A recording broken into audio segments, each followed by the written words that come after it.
The title of his speech this evening is "The Graveyard is the Richest Place on Earth." Something to mull over before he actually starts his speech.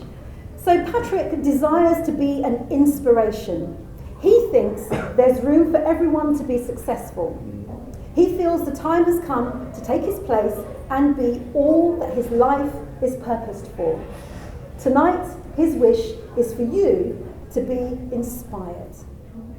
Please put your hands together, please, for Patrick.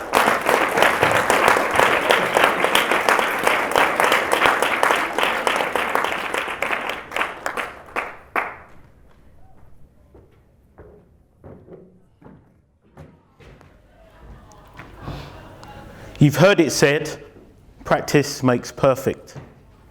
I'm sure you've also heard the statement that hate is the opposite of love. You must have heard them say that sometimes you can be your own worst enemy. I want to tell you about an experience of someone that I met called Raymond.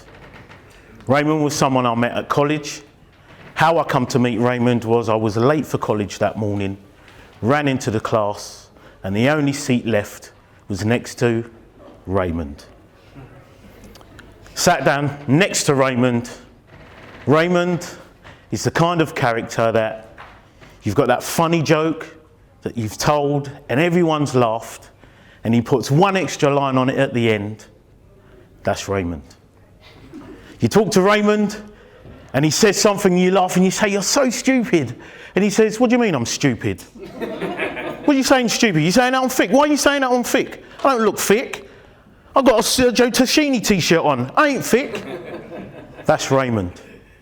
Raymond is the sort of person, you go into the canteen and everybody sits everywhere else and Raymond's on the table on his own. But this particular Monday was different. I had to sit next to Raymond and had to get used to Raymond. But there was something really interesting. Raymond was the geeky kind that liked all the techno stuff. He liked all the techno toys, everything electronic. He was mad about cars. He had this mini Metro that looked like a rainbow. Different colours, different patches, wheel arches, but he was determined that this mini Metro was going to look the best, better than anyone else's. It's Monday morning. Usual Monday morning, we all turn up to college, those of us that drive. In the car park, we all used to hang around Owen's car because he had the best sound system.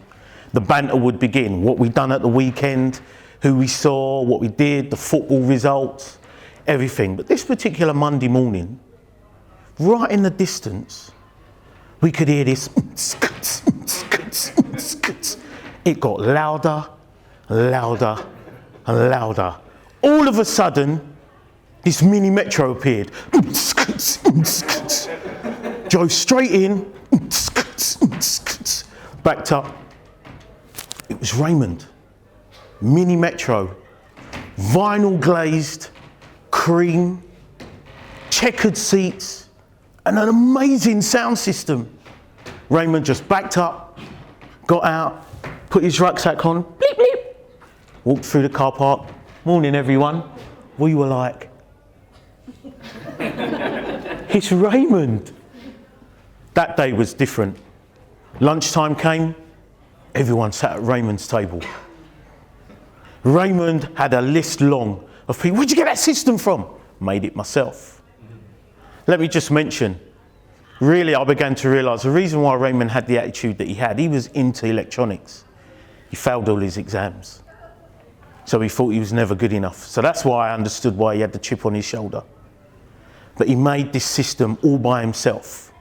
I saw Raymond about a year ago. His dad was a mechanic. His dad extended the business and Raymond ran all the audio-visual and the techno stuff and built systems.